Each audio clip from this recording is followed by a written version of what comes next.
ಸ್ನೇಹಿತರೆ, ಮಾನ್ಯ ಮುಖ್ಯಮಂತ್ರಿಗಳು ತಮ್ಮ ಮಗ ನಿಖಿಲ್ ಕುಮಾರಸ್ವಾಮಿ ಅವ್ರನ್ನ ಮಂಡ್ಯ MP ಕ್ಷೇತ್ರಕ್ಕೆ ಅಭ್ಯರ್ಥಿ ಮಾಡಲು ಬೃಹತ್ ವೇದಿಕೆಯನ್ನು ಸಜ್ಜು ಮಾಡಿಕೊಂಡಿದ್ದಾರೆ.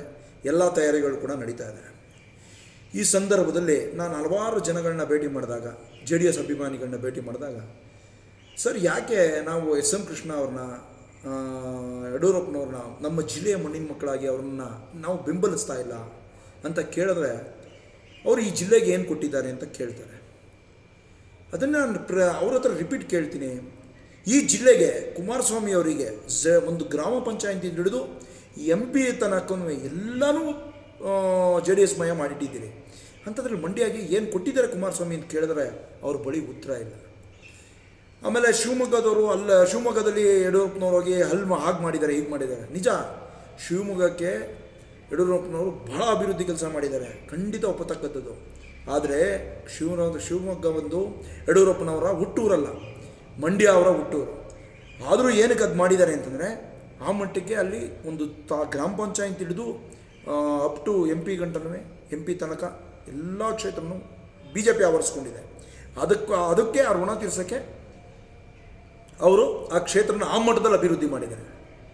ಇದೇ ಕುಮಾರಸ್ವಾಮಿ ಈ ಕ್ಷೇತ್ರನ ನಮ್ಮ ಜನತೆಯ ಋಣ ತೀರಿಸಕ್ಕೆ ಅಭಿವೃದ್ಧಿ ಮಾಡಬೇಕಿತ್ತಲ್ವ. ಆದರೂ ಯಡಿಯೂರಪ್ಪ ಏನು ಕೊಟ್ಟಿಲ್ಲ ಅಂತಾರಲ್ಲ, ಅದಕ್ಕೊಂದು ತರ್ಕಕ್ಕೆ ಬರ್ತೀನಿ. ಯಡಿಯೂರಪ್ಪನವರು ಮುಖ್ಯಮಂತ್ರಿ ಆಗಿದ್ದಾಗ ಬೂಗನಕೆರೆ ಯಾವ ಮಟ್ಟದಲ್ಲಿ ಅಭಿವೃದ್ಧಿಯಾಗಿದೆ, ಯಡಿಯೂರಪ್ಪನವ್ರ ಸ್ವಂತ ಊರು KR ಪೇಟೆಯ ಬೂಗನಕೆರೆ, ಜೊತೆಗೆ ಮಂಡ್ಯ ನಗರಸಭೆಗೆ ಅವರು ಕೊಟ್ಟಂಥ 60 ಕೋಟಿ ಕೊಡುಗೆ, ಮಂಡ್ಯ ಶುಗರ್ ಫ್ಯಾಕ್ಟ್ರಿಗೆ ಕೊಟ್ಟಂಥ 120 ಕೋಟಿ ಕೊಡುಗೆ, ಮಂಡ್ಯ ಪಾಂಡುಪುರ ಶುಗರ್ ಫ್ಯಾಕ್ಟ್ರಿಗೆ ಕೊಟ್ಟಂಥ 70-80 ಕೋಟಿ ಕೊಡುಗೆ, ಮತ್ತು ನಮ್ಮ ಅಂಬೇಡ್ಕರ್ ಭವನಕ್ಕೆ ಒಂದೇ ಬಾರಿಗೆ 5 ಕೋಟಿ ಕೊಡುಗೆ. ಇವೆಲ್ಲ ಕೊಡುಗೆ ಅಲ್ವಾ. ಜೊತೆಗೆ SM ಕೃಷ್ಣ ಅವ್ರು ಏನು ಮಾಡಿದ್ದಾರೆ ಅಂತ ಕೇಳ್ತಿರಲ್ಲ. ಮೈಸೂರು ಮತ್ತು ಬೆಂಗಳೂರು ನಡುವೆ ಅದು ಈಗ ಆಲ್ರೆಡಿ ನಾವು ಓಡಾಡ್ತಾ ಇರುವಂಥ, ಸಂಚರಿಸ್ತಾ ಇರುವಂಥ ರಸ್ತೆ SM ಕೃಷ್ಣ ಮತ್ತು ವಾಜಪೇಯಿ ಪೀರಿಯಡಲ್ಲಿ ಗಳಿಗೆಯಲ್ಲಿ ಬಂದಂಥ ರಸ್ತೆ. ಕುಮಾರಸ್ವಾಮಿಯವರು ಏನು ಮಾಡಿದ್ದಾರೆ, ಏನು ಮಾಡಿಲ್ಲ, ಈ ತರ್ಕದಲ್ಲಿ ದಯಮಾಡಿ ಮುಂದೊಂದು ದಿನಗಳಲ್ಲಿ, ಯಾಕಂದರೆ ಕುಮಾರಸ್ವಾಮಿಯವರು ಮಗನ ಕರ್ಕೊಂಬಂದು ನಿಲ್ಸ್ಕೊತಾರೆ, ಇಲ್ಲಿ ಗೆಲ್ಸ್ಕೊತಾರೆ, ಹೋಗ್ತಾರೆ. ನಾವು ಒಂದು ಮಾತು ಕೇಳಲಿಕ್ಕೆ ಇಷ್ಟಪಡ್ತೀನಿ. ಮಾದೇಗೌಡರು ಮಂಡ್ಯದವರು, ಮಾದೇಗೌಡರು ಮಗ ಈ ಮಂಡ್ಯದವರಲ್ವಾ, ಒಕ್ಕಲಿಗ ಕಮ್ಯುನಿಟಿಯವರಲ್ವಾ. SM ಕೃಷ್ಣ ಮಂಡ್ಯದವರು, ಅವರು ಒಕ್ಕಲಿಗ ಕಮ್ಯುನಿಟಿಯವರಲ್ವಾ. ಹಲವಾರು ನಾಯಕರುಗಳು ಹುಡುಕ್ತಾ ಹೋದರೆ 1-2 ST ಜಾರಂ ಅವ್ರ ಮಗ ಒಕ್ಕಲಿಗ ಕಮ್ಯುನಿಟಿ ಅಲ್ವಾ. ಸ್ವತಃ ನಮ್ಮ ತಾತ KV ಶಂಕರೇಗೌಡರ ಸ್ವಂತ ಮೊಮ್ಮಗ ವಿಜಯಾನಂದ್, ಅವನು ಕೂಡ JDS ಅಲ್ಲಿದೆ, ಅವನು ಒಕ್ಕಲಿಗ ಕಮ್ಯುನಿಟಿಯವನಲ್ವಾ. ಇವರ ಪಕ್ಷದಲ್ಲಿ ಗುರುತಿಸ್ಕೊಂಡವ್ರು ಮಾತ್ರ ಒಕ್ಕಲಿಗ ಕಮಿಟಿನ, ಅಥವಾ ಕುಮಾರಸ್ವಾಮಿ ಅವರು ಮಾತ್ರ ಒಕ್ಕಲಿಗ ಕಮಿಟಿನ? ಬೇಡ, ಏನು ಬೇಡ ಸ್ವಾಮಿ. ಒಂದು ವಿಚಾರ ನೇರವಾಗಿ ಹೇಳ್ತೀನಿ. ಮಾನ್ಯ ಯೋಗೇಶ್ವರ್ ಅವರು ಅಭಿವೃದ್ಧಿಯ ಹರಿಕಾರ ಅಂತ ಹೆಸರು ತೊಗೊಂಡ್ರು. ಏನಕ್ಕೆ ಹೆಸರು ತೊಗೊಂಡ್ರು? ಏನಕ್ಕೆ ಅಂದರೆ 1100 ಅಡಿಗೆ ನೀರು ಬರ್ತಾ ಇದ್ದಂಥ ಬೋರ್ವೆಲ್ಗಳನ್ನ ಕೇವಲ 80-90 ಅಡಿಗೆ ನೀರು ಬರುವಂಗೆ ಮಾಡಿದಂಥ ಅಭಿವೃದ್ಧಿ ಕಾರ್ಯಗಳು ಆ ಕ್ಷೇತ್ರದ ಜನ ಗುಳ್ಳೆ ಹೋಗ್ಬಿಟ್ಟಿರ್ತಾರೆ. ಬೆಂಗಳೂರು, ಮೈಸೂರು, ರಾಮನಗರ ಆ ಕಡೆಗೆಲ್ಲ ಕೆಲಸ ಹುಡ್ಕೊಂಡು ಇವತ್ತು 80 ಅಡಿಗೆ ನೀರು ಸಿಗ್ತಾ ಇರೋದ್ರಿಂದ ಅಲ್ಲಿಯ ಗ್ರಾಮದ ರೈತನ ಮಕ್ಕಳು ಸ್ವಂತ ದುಡಿಮೆಯನ್ನು ದುಡಿತಾ, ತರಕಾರಿಗಳನ್ನ ಬೆಳೀತಾ, ದೇಶ ವಿದೇಶಗಳಿಗೆ ರಫ್ತನ್ನು ಮಾಡುವಂಥ ಮಟ್ಟಕ್ಕೆ ಬೆಳೆದು ನಿಂತಿದ್ದಾರೆ. ಯೋಗೇಶ್ವರವ್ರನ್ನ ಸೋಲಿಸೋದ್ರಲ್ಲ, ನೀವು ಒಕ್ಕಲಿಗೆ ವಿರೋಧಿ ಆಗಲಿಲ್ವಾ? ಅಲ್ಲಿ ನಮ್ಮ ಒಂದು ಸೆಕೆಂಡ್ ಸ್ಟಿಲ್ ಮಾಡ್ತೀಯ, ಬಚ್ಚೇಗೌಡನ್ನ ನೀವು ಸೋಲಿಸೋದ್ರಲ್ಲ, ಅವಾಗ ನೀವು ಒಕ್ಕಲಿಗೆ ವಿರೋಧಿ ಆಗಲಿಲ್ವಾ? ಹುಡುಕ್ತಾ ಹೋಗ್ತಾ ಇದ್ರೆ ಹೇಳಲಿಕ್ಕೆ ಭಾಳಷ್ಟು ಇದೆ. ಬಟ್ ಈ ಬಾರಿ ಜನಗಳಲ್ಲಿ ಒಂದು ಮನಸ್ಸಲ್ಲಿದೆ, ಕೇಂದ್ರಕ್ಕೆ ಮಾತ್ರ ನರೇಂದ್ರ ಮೋದಿನೇ ಪ್ರಧಾನಿ ಆಗಬೇಕು ಅಂತ. ದಯಮಾಡಿ ಯಾರೇ BJP ಅಭ್ಯರ್ಥಿ ಆಗಲಿ, ಈ ಬಾರಿ ಚಿಂತನೆ ಮಾಡಿ ಮತ ನೀಡುವಂಥ ಕೆಲಸವನ್ನು ಮಾಡಬೇಕಾಗಿ ಸಾರ್ವಜನಿಕರನ್ನ ವಿನಂತಿ ಮಾಡ್ಕೊತೀನಿ. ಮಂಡ್ಯದ ಮಕ್ಕಳು ಯಾರೇ ಆಗಲಿ, BJPಯಿಂದ ಯಾರೇ ಸ್ಪರ್ಧಿಸಲಿ, ಅವ್ರಿಗೊಂದು ಅಭಿವೃದ್ಧಿಗೋಸ್ಕರ ಒಂದು ಚಿಂತನೆ ಇಟ್ಕೊಂಡು ಅವ್ರಿಗೆ ಮತ ಹಾಕೋದನ್ನ ದಯಮಾಡಿ ಈ ಸಲ ಒಂದು ವಿಭಿನ್ನವಾಗಿ, ವಿಶಿಷ್ಟವಾಗಿ ನನ್ನ ಜಿಲ್ಲೆಯವರೇ, ನಮ್ಮ ಮಂಡ್ಯದವರೇ ಯಾರು ಗೆದ್ದು ಬರಲಿ ಅನ್ನೋ ಒಂದು ಮನಸ್ಥಿತಿಗೆ ಪ್ರತಿಯೊಬ್ಬ ನಾಗರಿಕ ತಯಾರಾಗಬೇಕಾದ ಸನ್ನಿವೇಶ ಒದಗಿ ಬಂದಿದೆ. ಜೊತೆಗೆ ನರೇಂದ್ರ ಮೋದಿಯವರು ಮಂಡ್ಯ ನಗರಕ್ಕೆ 121 ಕೋಟಿ ಅನುದಾನನ ಬಿಡುಗಡೆ ಮಾಡಿದ್ದಾರೆ ಮಂಡ್ಯ ನಗರಕ್ಕೆ. ಜೊತೆಗೆ ಮಂಡ್ಯದ ಬಹುತೇಕ ಹಳ್ಳಿಗಳಿಗೆ 24 ಗಂಟೆ ಕರೆಂಟ್ ಇರಲಿಲ್ಲ. ದಯಮಾಡಿ ಅದನ್ನೆಲ್ಲ ನೆನೆಸ್ಕೊಳ್ಳಿ. ಯಾಕೆ ಪದೇ ಪದೇ ವಿಚಾರಗಳು ಹೇಳ್ತಾ ಇದ್ದೀವಿ ಅಂದರೆ, ಹೇಳುವಂಥ ಅನಿವಾರ್ಯತೆ ಇವತ್ತಿದೆ. ಯಾಕಂದರೆ 70 ವರ್ಷ ಹಳ್ಳಿಗಳನ್ನು 6 ಗಂಟೆ ಕರೆಂಟಿಗೆ ಸೀಮಿತಗೊಳಿಸ್ಬಿಟ್ಟಿದ್ರು. ನರೇಂದ್ರ ಮೋದಿ ಬಂದ ಮೇಲೆ 24 ಗಂಟೆ ಕರೆಂಟು ಹಳ್ಳಿಗೆ ತಲುಪಿದೆ ಅಂದರೆ ಅದು ಪ್ರಧಾನಮಂತ್ರಿ ನರೇಂದ್ರ ಮೋದಿನೇ ಬರಬೇಕಾಯಿತು. ಇಂಥ ಪ್ರಧಾನಿಯನ್ನು ಉಳಿಸ್ಕೊಬೇಕಾದದ್ದು ನಮ್ಮೆಲ್ಲ ಆದ್ಯ ಕರ್ತವ್ಯ ಕೂಡ. ಜೊತೆಗೆ ಗ್ಯಾಸ್ ಸಿಲಿಂಡರ್ಗೆ ಉದ್ದುದ್ದ ಕ್ಯೂ ನಿಲ್ಲಿಸ್ತಿದ್ರು. ಆಮೇಲೆ ಮೆಡಿಕಲ್ ಶಾಪು, ನಿನ್ನೆ ಮೆಡಿಕಲ್ ಶಾಪ್ದು ನರೇಂದ್ರ ಮೋದಿ ಅವ್ರ ಮೆಡಿಕಲ್ ಶಾಪ್ಗೆ 4 ವರ್ಷದ ಸಂಭ್ರಮ. ಜೊತೆಗೆ 5100 ಮೆಡಿಕಲ್ ಶಾಪ್ಗಳು ಓಪನ್ ಆಗಿದೆ ಭಾರತಾದ್ಯಂತ.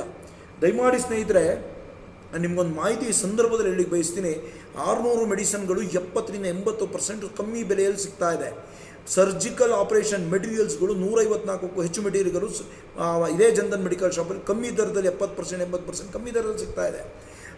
ಅದರಷ್ಟೇ ಮುಖ್ಯವಾಗಿ ಹೆಣ್ಣು ಮಕ್ಕಳಿಗೋಸ್ಕರ ಋತುಮತಿಯಾದಾಗ ಅವ್ರು ಬಳಸುವಂಥ ಸ್ಯಾನಿಟರಿ ನ್ಯಾಪ್ಕಿನ್ಸು ಕೇವಲ 10 ರೂಪಾಯಿಗೆ 4 ನರೇಂದ್ರ ಮೋದಿ ಅವರ ಮೆಡಿಕಲ್ ಶಾಪಲ್ಲಿ ಸಿಗ್ತಾ ಇದೆ. ದಯಮಾಡಿ ಇದರ ವಿಶೇಷತೆ ಅರ್ಥ ಮಾಡ್ಕೊಳ್ಳಿ. ನೀವು ಬೇರೆ ಮೆಡಿಕಲ್ ಶಾಪಲ್ಲಿ ತೆಗೆದುಕೊಳ್ಳುವಂಥ ಸ್ಯಾನಿಟರಿ ನ್ಯಾಪ್ಕಿನ್ಸ್ ಹೆಣ್ಮಕ್ಳು ಏನು ಬಳಸ್ತಾ ಇದ್ದೀರಿ, 4 ನ್ಯಾಪ್ಕಿನ್ಸೇ ಸರಿ ಸುಮಾರು 60-70 ರೂಪಾಯಿ ಆಗುತ್ತೆ. ಅದೇ ನರೇಂದ್ರ ಮೋದಿ ಅವ್ರ ಮೆಡಿಕಲ್ ಶಾಪ್ನಲ್ಲಿ ಕೇವಲ 10 ರೂಪಾಯಿಗೆ 4 ನ್ಯಾಪ್ಕಿನ್ಸ್ ದೊರೀತಾ ಇದೆ. ಜೊತೆಗೆ ಒಂದು ವಿಶಿಷ್ಟತೆ ಇದೆ, ಇದು ನೈಸರ್ಗಿಕವಾಗಿ ಮಾಡಿರಲ್ಪಟ್ಟಿರುವಂಥದ್ದು. ಜೊತೆಗೆ ನೀವು ಡಿಸ್ಪೋಸಬಲ್ ಅದನ್ನು ನೀವು ಕಸನ್ ಡಬ್ಬಿಗೋ ಇದಕ್ಕೋ ನಮ್ಮ ನಗರಸಭೆ ವ್ಯಾಪ್ತಿಗೆ ಅದನ್ನು ಹಾಕಿದಾಗ ಅದು ಮಿಸ್ ಆಗಿ ನಾಯಿಗಳು ಅದನ್ನು ಹೊರಗೆ ಎಳೆದು ಚೆಲ್ಲಾಡಿದಾಗ ಮುಂಚೆ ಇದ್ದಂಥ ಸ್ಯಾನಿಟರಿ ನ್ಯಾಪ್ಕಿನ್ಸ್ಗಳು ಅಲ್ಲೇ ರೋಡಲ್ಲಿ ಬಿದ್ದು ಅಸಹ್ಯವನ್ನು ಹುಟ್ಟಾಗ್ತಿತ್ತು, ಅಸಹ್ಯವಾದ ಸನ್ನಿವೇಶ ಸೃಷ್ಟಿಯಾಗ್ತಿತ್ತು. ಆದರೆ ಈ ಸ್ಯಾನಿಟರಿ ನ್ಯಾಪ್ಕಿನ್ಸು ಭೂಮಿಯ ಸ್ಪರ್ಶ ಕಂಡು 6 ಗಂಟೆ ಒಳಗೆ ಮಣ್ಣಾಗಿ ಹೋಗ್ಬಿಡ್ತದೆ. ಅಂದರೆ ನೈಸರ್ಗಿಕವಾಗಿ ತಯಾರು ಮಾಡಲಾಗಿದೆ ಹೆಣ್ಣುಮಕ್ಕಳು ಬಳಸುವಂಥ ಒಂದು ಸ್ಯಾನಿಟರಿ ನ್ಯಾಪ್ಕಿನ್ಸು. ಜೊತೆಗೆ ಪದೇ ಹೊತ್ತಿ ಹೇಳ್ತೀನಿ, ದಯವಿಟ್ಟು ನರೇಂದ್ರ ಮೋದಿ ಅವರು ತೆಗೆದುಕೊಳ್ತಾ ಇರೋ ದೃಢವಾದ ನಿರ್ಧಾರಗಳು ಈ ರಾಷ್ಟ್ರವನ್ನು ಒಂದು ಉತ್ತಮ ಮಟ್ಟಕ್ಕೆ ಎತ್ಕೊಂಡು ಹೋಗ್ತಾ ಇದೆ. ದಯಮಾಡಿ ಈ ಬಾರಿ BJPಯಿಂದ ಯಾರೇ ಅಭ್ಯರ್ಥಿ ಆಗಲಿ ಗೆಲ್ಲಿಸ್ಕೊಂಬರ್ಬೇಕು ಅನ್ನೋ ಒಂದು ಮನಸ್ಥಿತಿ ಇರಬೇಕು. ಏಕೆಂದರೆ 44 ಯೋಧರನ್ನು ಹೊಡೆದು ಭಯೋತ್ಪಾದಕರು ಹೋಗಿ ಕೇವಲ 12 ದಿನದ ತಿಥಿ ಮಾಡೋ ಟೈಮ್ಗೆ 300ಕ್ಕೂ ಹೆಚ್ಚು ಭಯೋತ್ಪಾದಕರನ್ನು ಹೊಡೆದು ಬಂದಾರಲ್ಲ, ಅದಕ್ಕೆ ನಾವು ಶ್ಲಾಘನೆ ಮಾಡಬೇಕು. ಇಂಥ ಪ್ರಧಾನಿ ನಾವು ಉಳಿಸ್ಕೊಳ್ಳೇಬೇಕು ಅಂತ. ಜೊತೆಗೆ ಮುಖ್ಯಮಂತ್ರಿ ಒಂದು ಪದ ಉಪಯೋಗಿಸ್ತಾರೆ, ಅಲ್ಲೆಲ್ಲೋ ಹೋಗಿ ಬಾಂಬಾಗೆ ಬಂದ್ರಿ ಅಂತ, ಇಲ್ಲಿ ಸಂಭ್ರಮಾಚರಣೆ ಮಾಡಬೇಡಿ ಅಂತ. ಎಂಥ ದುಸ್ಥಿತಿಗೆ ಬಂದು ನಿಂತಿದ್ದಾರೆ ಮುಖ್ಯಮಂತ್ರಿಯವರು ಅಂದರೆ ನನಗೆ ಅಸಹ್ಯ ಪಡುವಂಥ ಮನೋಭಾವನೆ ಉಂಟಾಗ್ತದೆ. ಕಾರಣ ಇವ್ರು ಹೊಡೆದಿರೋದು ಸಾಮಾನ್ಯ ಜನರಲ್ಲ, ಭಯೋತ್ಪಾದಕರನ್ನ. ಸ್ವಾಮಿ, ನಿಮಗೊಂದು ಮಾಹಿತಿ ಕೇಳಲಿಕ್ಕೆ ಇಷ್ಟಪಡ್ತೀನಿ. 44 ಜನ ಏನು ನನ್ನ ಯೋಧರು ಸತ್ತಿದ್ದಾರೆ, ಅದರಲ್ಲಿ ಮುಸಲ್ಮಾನನು ಕೂಡ ಇದ್ದಾನೆ ನೋಡಿ. ಮುಸಲ್ಮಾನ ನಾವು ರಾಷ್ಟ್ರಪತಿ ಮಾಡಿ ಸಂಭ್ರಮಿಸಿದ್ದೀವಿ ಅಬ್ದುಲ್ ಕಲಾಂ ಅಂತವ್ರನ್ನ. ಜೊತೆಗೆ ನನ್ನ ಯೋಧರು ಎಷ್ಟೋ ಜನ ಮುಸಲ್ಮಾನರು ಅಲ್ಪಸಂಖ್ಯಾತರು ಇವತ್ತು ಕೂಡ ಮಿಲಿಟರಿ ಕೆಲಸ ಮಾಡ್ತಾ ಇದ್ದಾರೆ. ನೀವು ಹೊಂದಿರೋ ಮಾತು, ಅಲ್ಲೆಲ್ಲೋ ಹೋಗಿ ಪಾಕಿಸ್ತಾನ ಭಯೋತ್ಪಾದಕರಿಗೆ ಬಾಂಬ್ ಹಾಕಿದ್ರೆ ಇಲ್ಲಿ ನಾವು ಸಂಭ್ರಮಾಚರಣೆ ಮಾಡಿದ್ರೆ ಒಂದು ವರ್ಗಕ್ಕೆ ನೋವಾಗ್ತದೆ ಅಂತ ದೇವರಣೆ ಅವೆಲ್ಲ ನೀವು ಬೈಫರ್ಕೇಟ್ ಮಾಡೋಕ್ಕೆ ಹೋಗ್ಬೇಡಿ. ಹಿಂದೂ ಮುಸಲ್ಮಾನ್ಗಳು ಭಾರತದಲ್ಲಿರೋರು ತುಂಬ ಚೆನ್ನಾಗಿದ್ದೀವಿ.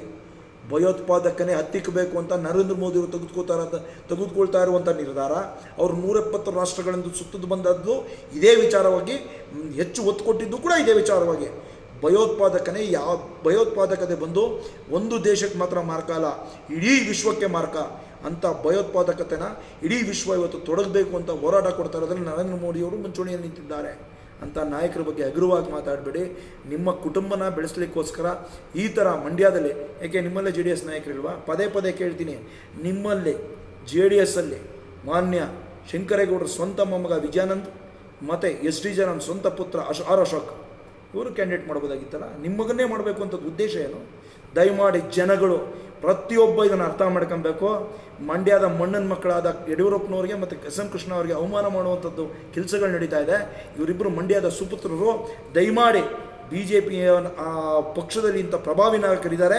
ಜೊತೆಗೆ ಮಂಡ್ಯ ಜಿಲ್ಲೆಯವರೇ ಆಗಿರೋದ್ರಿಂದ ಈ ಬಾರಿ ದಯಮಾಡಿ ಒಂದು ಬದಲಾವಣೆಯ ಕ್ರಾಂತಿಯನ್ನು ತನ್ನಿ.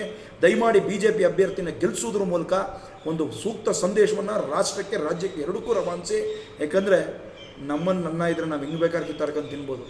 ದಯವಿಟ್ಟು ನಮ್ಮನೆಗೆ ಸೊತ್ತಿದು MP ನಮಗೇ ಉಳಿಸ್ಕೊಬೇಕು, ನಮ್ಮ ಮಂಡ್ಯ ಜಿಲ್ಲೆಯವ್ರನ್ನ ಗೆಲ್ಲಿಸ್ಕೊಬೇಕು ಅಂತ ಒಂದು ಮನಸ್ಥಿತಿಲಿ ಈ ಸಲ MP ಕ್ಷೇತ್ರದಲ್ಲಿ ಪ್ರತಿಯೊಬ್ಬರು ಮತ ಹಾಕುವಂಥ ಪ್ರಯತ್ನ ಮಾಡಿ ಅಂತ ಹೇಳ್ತಾ ನನ್ನ ಮಾತು ವಿರಾಮ ಮಾಡಲಿಕ್ಕೆ ಬಯಸ್ತೀನಿ ಸ್ನೇಹಿತರೆ. ಧನ್ಯವಾದಗಳು.